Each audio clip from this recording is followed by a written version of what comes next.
Yo, yo, yo, yo, yo, what is going on, COD Familia? It is your boy BN, aka Mr. Kingdom Builder, and I must be a lucky ducky because we just got the latest dev feedback for June of 2024 that got released at 10:56 p.m. my time, which is about 23 minutes ago. So we're going to get into this one. Hopefully there's some goodies for us. I'm going to read each one for questions, answers, and I'm going to give you my thoughts.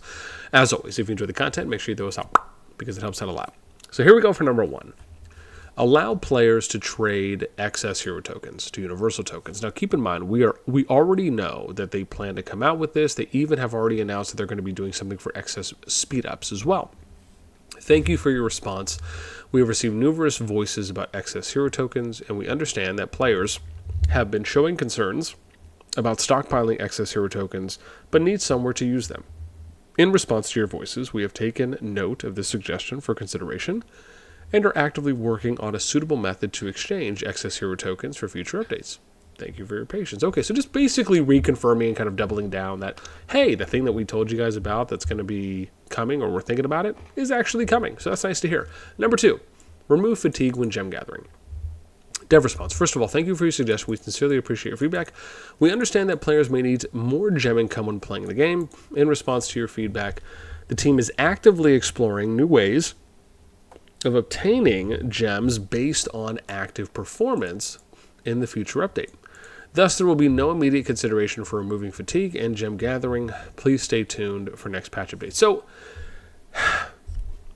first and foremost, I think it would be nice if the dev team came out and said, well, this is the reason why we put gem fatigue in place and why we put this limitation, this restriction in place to begin with.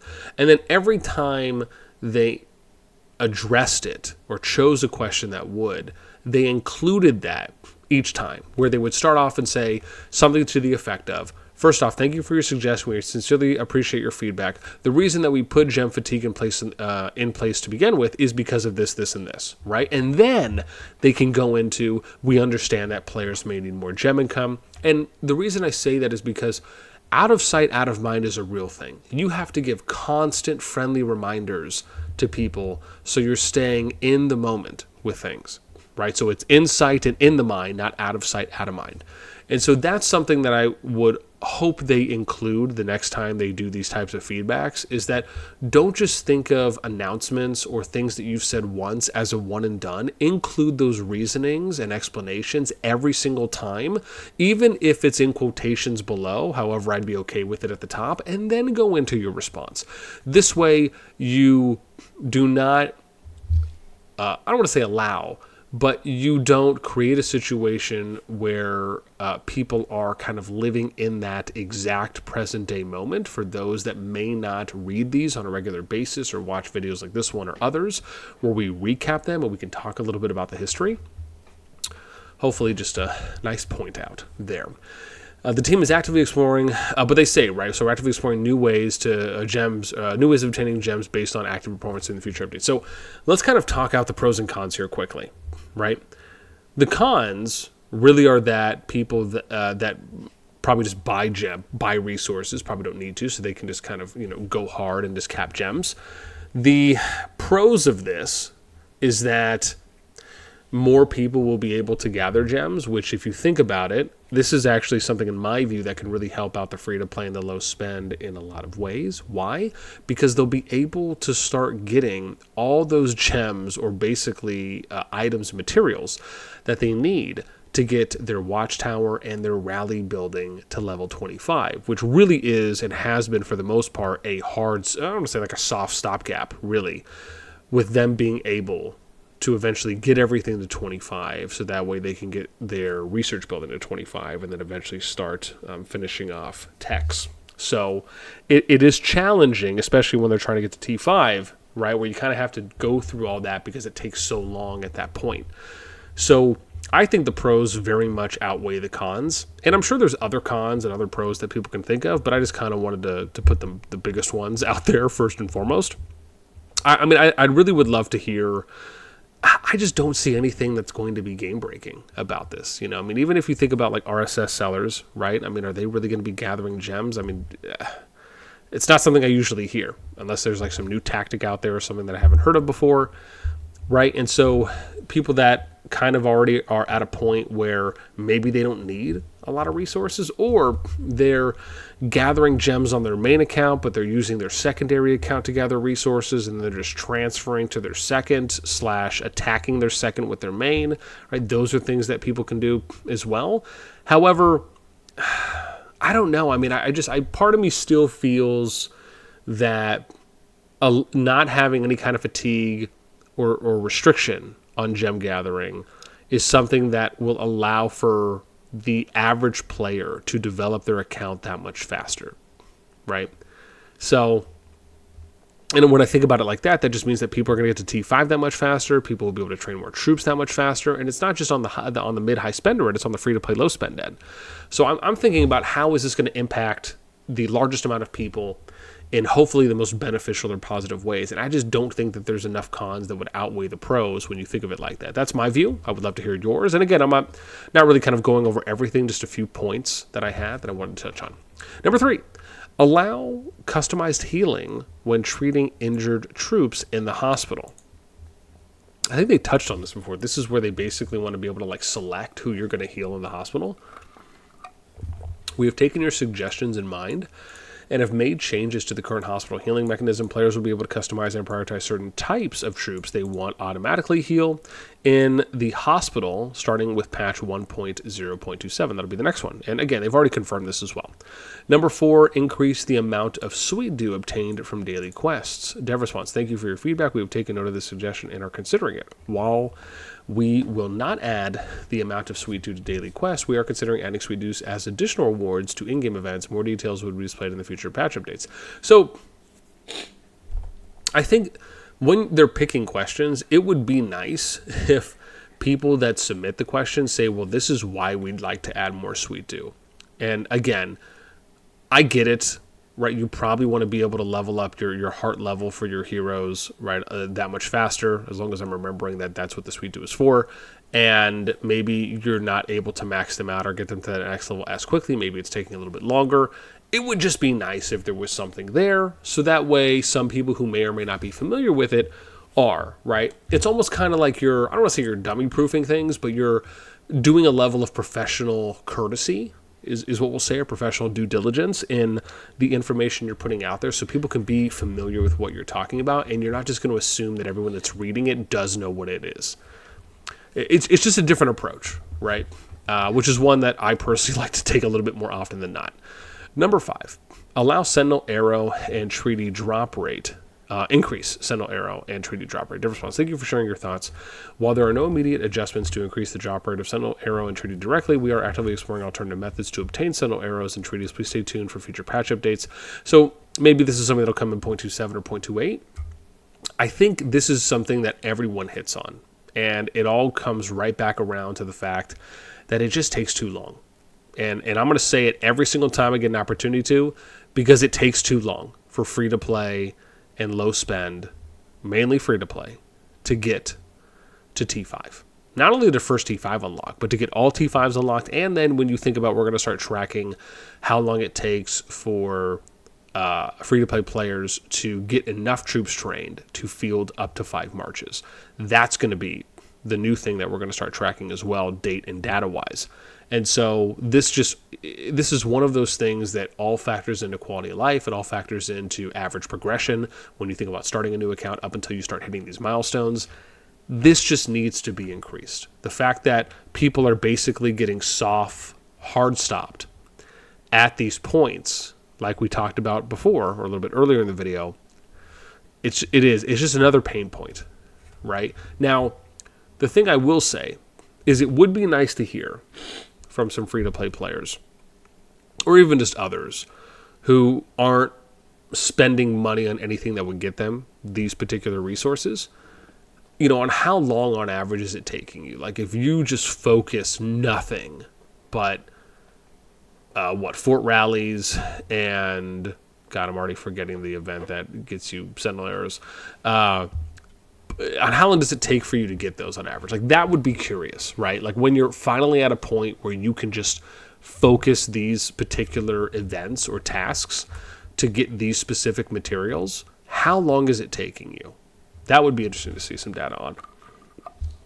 Number 6, allow R4 and R5 to remove players garrisoned in alliance keeps.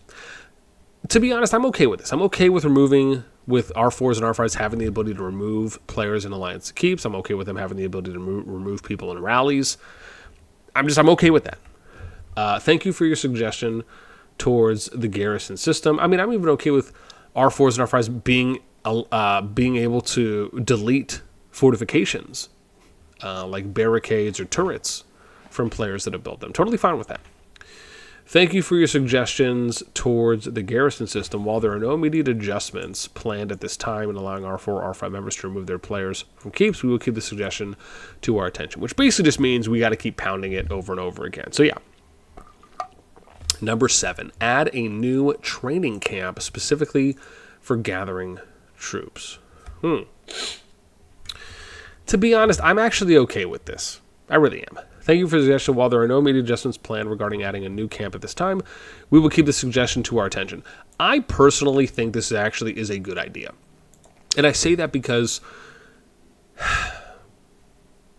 even when you look at something like Rock as an example, they have T1 Cav, right? We don't have T1 Cav. We have workhorses, which is basically a way that they kind of worked that in, right? Because mostly if you look at Rock, people were gathering with siege units, right? And it's kind of the comparison, if you will, to a gathering unit for COD. Except in COD, we have a specific unique unit for gathering. Now, I think what would be cool is if they add another building for gathering, that they have tier 1 through tier 5 gathering units. And as you increase, the gathering speed and the load capacity increase. Now, that would be cool for them to do. Obviously, they'd have to do a little bit of tinkering, but I think that it could be something dope and viable, especially if they plan over a period of time, or even when you think about going from Home Kingdom to KVKs with the RSS tile adjustments for level increases as you get from going from Home Kingdom to KVK. That would be cool. Right now, again, there's probably a little bit more they have to put into that, but I'd be all right with something like that. And I'm totally okay with this suggestion too as well. I think it's a good one. Number 8, keep resources exceeding the storehouse capacity when migrating. This is just something that, again, they would need to come out with a solid reasoning and explanation / justification for why they are not allowing it. But let's read the response first. We understand that certain players may want to keep their excess resources when they migrate. However, out of concern for in-game balance and gaming experience within COD, no immediate adjustments are planned at this time regarding keeping excess resources. So this response, again, is probably what I had anticipated, unfortunately. And I say that respectfully, because I think constructive criticism is very important. And what do we often talk about? You can't just give broad and vague responses because it doesn't do the community justice. The community feels as though when we see responses like that, it is a slap in the face. It is a form of disrespect. Now, that is being said in objectively a neutral and professional view on criticism towards said responses, where explaining why it is that you feel this is a balance issue and it's disrupting the experience for players in COD. Because when I look at the situation, if I'm a 100 mil player and I have 1 billion resources of each, and I'm an active player coming in, the fact that I have to get rid of anything above my storehouse capacity at level 25, that just feels rough. That sucks. And those resources, when you think about it, that are being lost ultimately for no reason, right, with the exception of a game mechanic rule, those are resources that I would be using to fight, to train troops, to have longer sustained battles in KVK, which I thought, maybe it's just me, but that's one of the things that we're aiming to try to get to, is longer lasting fights in KVK that aren't finishing off when zone opens in 1 to 2 days. Is it just me? So again, this goes right back to it. Now, are we going to have RSS sellers that are going to be migrating from kingdom to kingdom over and over again and spending that money on passports or trying to farm those in alliances? I mean, highly unlikely, right?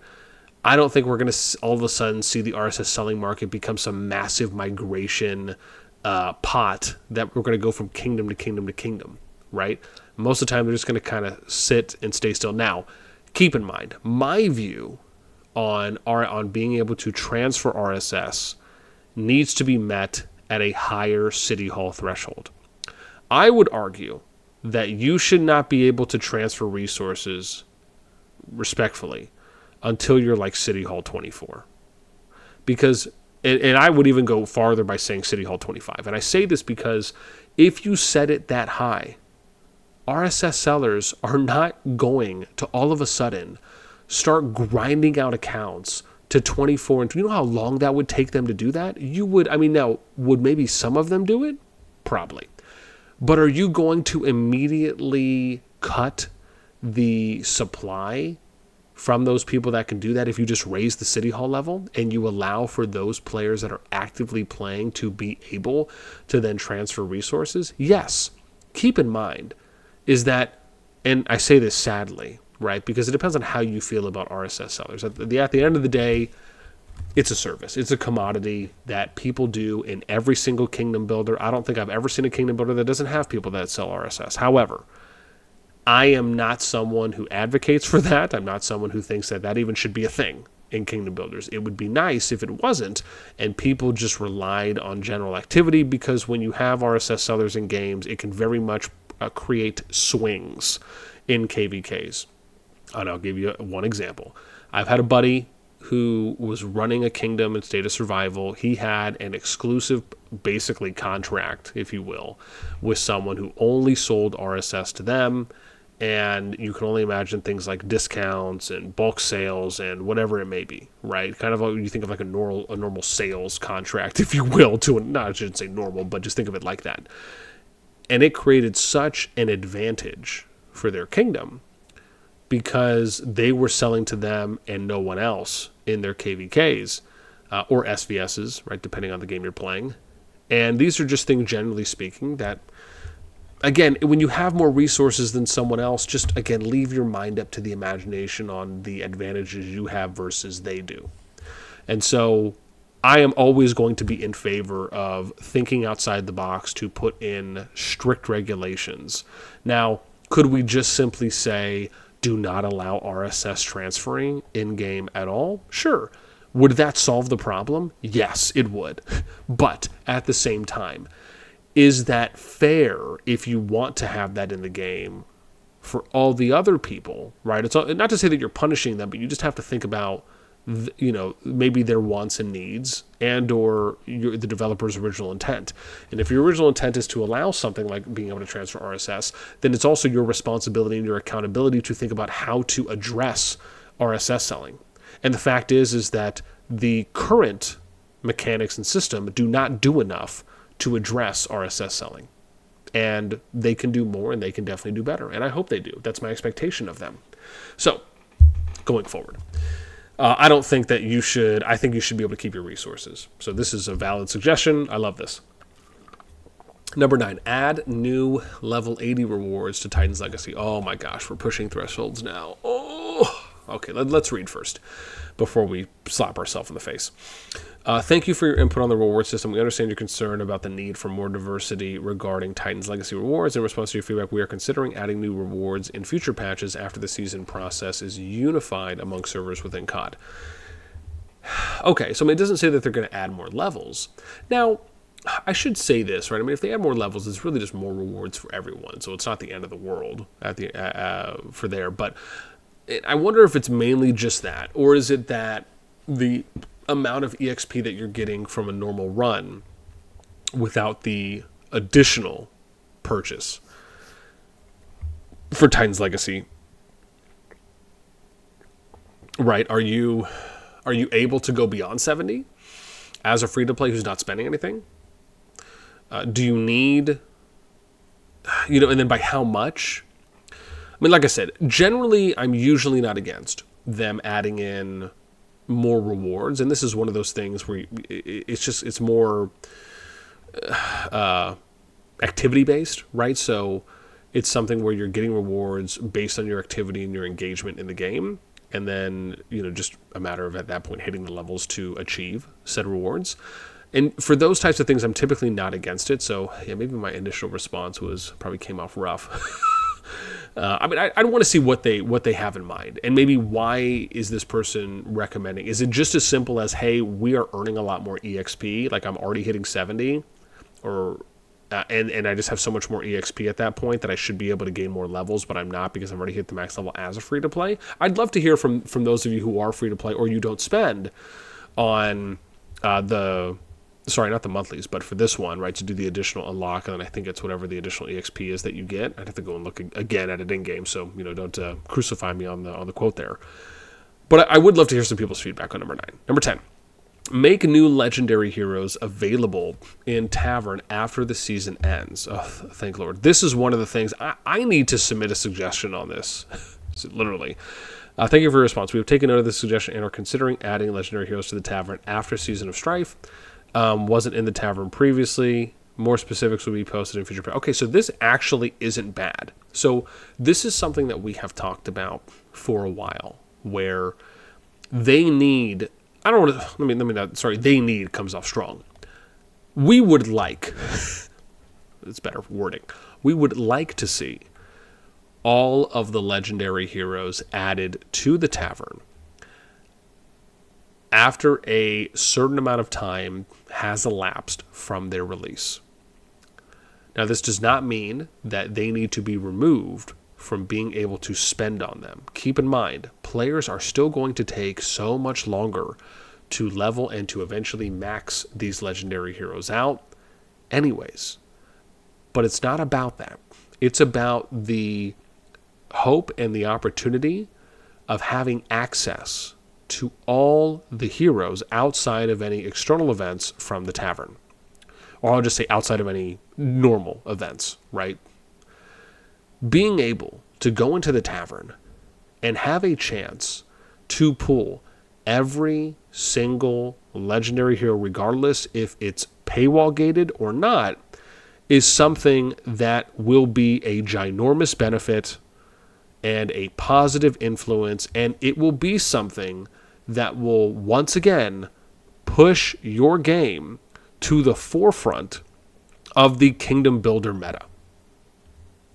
It will only be looked at as a good thing, and it also makes your game that much more free-to-play friendly, that you can market instead of, once again, providing professional, objective, and fair constructive criticism in a kind way, the ads that are currently being ran for COD, which respectfully do not do the game justice. Ads for this game really should be showing off the unique features that COD offers, which is its open field battling, its ranged PvP, its flying units, its building and destroying flags on the outside, objective structures on the outside, fighting across rivers, utilizing war pets, utilizing artifacts, showing off diverse artifacts and diverse tactics and strategies. I mean, just make those your ads and then it's all butter, baby. I mean, why are we not investing and doubling down on what makes the game unique and what makes it COD? That's what the ads should be showing, respectfully. However, as it pertains to legendary heroes, this is something I've talked about, and for most people who watch my content, if you've seen me do any kind of suggestions or touch on this, which I've done a number of times, I believe that legendary heroes, all of them, should eventually be added to the Tavern, in addition to however you can still get them, right? And so what I usually have said is, once a hero releases, you maybe give that hero a month or two, right?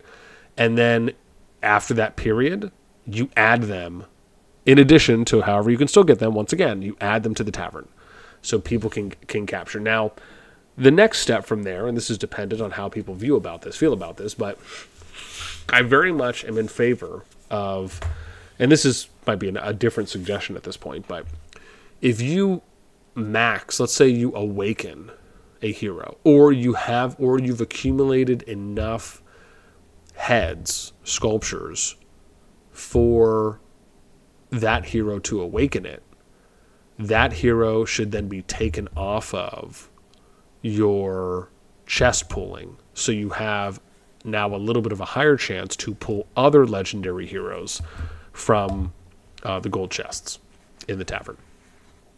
Now, that's my view on it, because I just think that, once again, it's already going to take free-to-play and low-spend people forever to get them. It's not like you adding them all of a sudden is going to break the game. No, if anything, people will be a lot more appreciative and play the game longer and recommend it to their friends to come and play, because your game is so much more free-to-play friendly than anything else out there on the market. Like, why are we not doubling down on that and recognizing that it's going to take so much longer? And because more people are playing the game, now there's a higher percentage chance that they will spend on the game. Once again, 1 + 1 = 2 here. I could go on for days. With this in mind, these are my thoughts. I'd love to hear what you guys think. Let me know in the comments down below. This is, I will say, a nice dev feedback. There's a number of things here that we kind of already knew were coming. There's a few new ones here that gives us some new things to talk about. And yeah, my thoughts. Would love to hear. Let me know in the comments down below. That's going to do it for me. As always, until next time, I'll catch you later.